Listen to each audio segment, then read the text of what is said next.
big set of IR reforms introduced on the penultimate day of Parliament before being sent off to Senate committee. The government wants these reforms passed by March. No coincidence that that is when JobKeeper and the expanded JobSeeker comes off. They say the reforms are all about more jobs. What has been pretty interesting in relation to this is the decision to have IR Minister Christian Porter to front these reforms, not Scott Morrison. It's the equivalent of the situation where you get a Treasurer to announce a new tax and the PM is there to wind it back later if need be. What they say Kevin Rudd should have done with Wayne Swan in relation to the mining tax. I believe the government thinks it will not get everything it wants here through the Senate. Let's have a look at the detail of this legislation. First, to casuals, a requirement that employers must offer a job to someone employed for 12 months who have been in regular duties for 6 months. And then it says, subject to section 66C, an employer must make an offer to a casual employee under this section if the employee's been employed by the employer for a 6-month period of 12 months beginning the day the employment started. During at least the last 6 months of that period, the employee has worked a regular pattern of hours on an ongoing basis, which without significant adjustment, the employee could continue to work as a full-time employee or part-time. The danger always in these measures are that people just get let go after 11 months. But look at all the outs for employers in this legislation.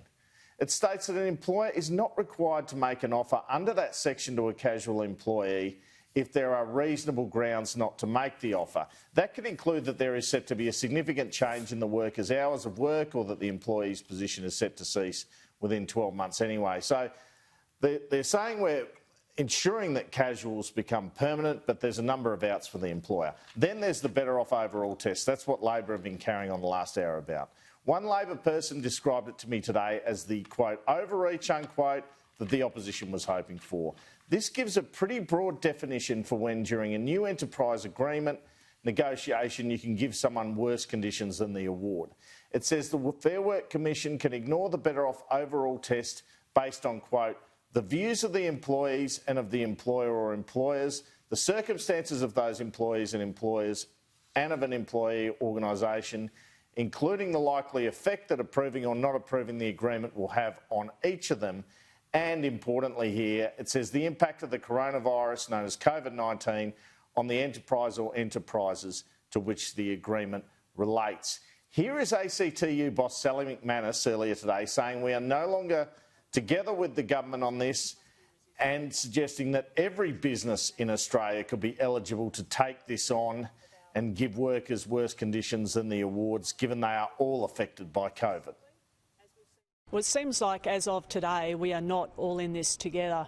The Morrison government's just introduced laws into Parliament that will allow employers to cut workers' take-home pay and will also damage the job security for working Australians. Listen, everyone can say they've been affected by COVID. Like every single business in Australia, positive or negative, but mainly negative, can say they're affected by COVID. And once you open the door to having some employers go below what the minimums are, you put pressure on every other employer to have to do the same.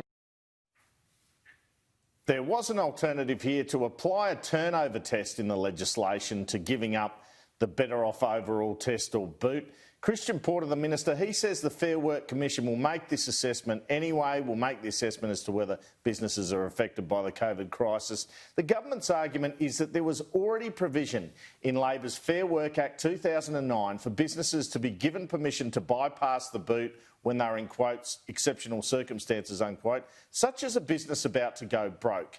In one case in 2010, for example, it was found that exceptional circumstances exist which justify the approval of the agreement in the public interest. The Fair Work Commission found this, and that was to ensure the ongoing processing and export of horse meat to Europe and to ensure ongoing employment for the employees of that particular factory in South Australia. Now, here is Christian Porter saying the changes he's proposing aren't that big a deal. As you said, this will drive a race to the bottom on wages. Once one company does it, they'll all do it. I think that is a very substantial overstatement of the actual change. When Labor created the Fair Work Act, they included a section called Section 189, and that says that the Fair Work Commission may approve the agreement under this section if the Fair Work Commission is satisfied that because of exceptional circumstances, the approval of the agreement would not be contrary to the public interest. Having a legislative provision that establishes and empowers the Fair Work Commission to consider something a little bit broader than a short-term crisis, specifically pegged to COVID-19, of course. But there are going to be industries, right? Marine tourism operators on the Great Barrier Reef. This is not going to be a short-term crisis for them. And then here is the minister attempting to explain why some of these issues, some of these policies he's put in the legislation weren't raised in the roundtables with businesses and unions. If they were big enough to be this important and this frustrating for the unions, shouldn't they have been discussed? What was the point of these roundtables if they were to discuss all these elements? The point of the roundtables weren't to make everyone feel better.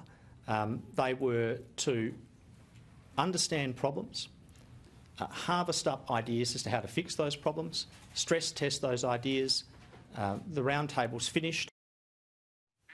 Christian Porter, during this press conference, frustrated with journalists' questions. In some of this press conference, there were moments where the Attorney-General and IR Minister appeared to be almost saying, "How dare you question my brilliant legislation?" Well, maybe you should have released it earlier.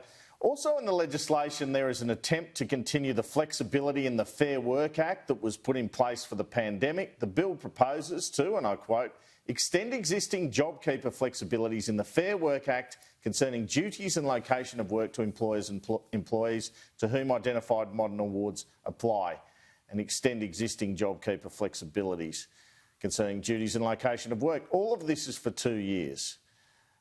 And those flexibilities, for those who say this legislation will make workers worse off, the government says there is something that affects an employee's salary for the worse, not having a job. So let's listen to Christian Porter make that argument, and Tony Burke with Labor's grab of the day in response.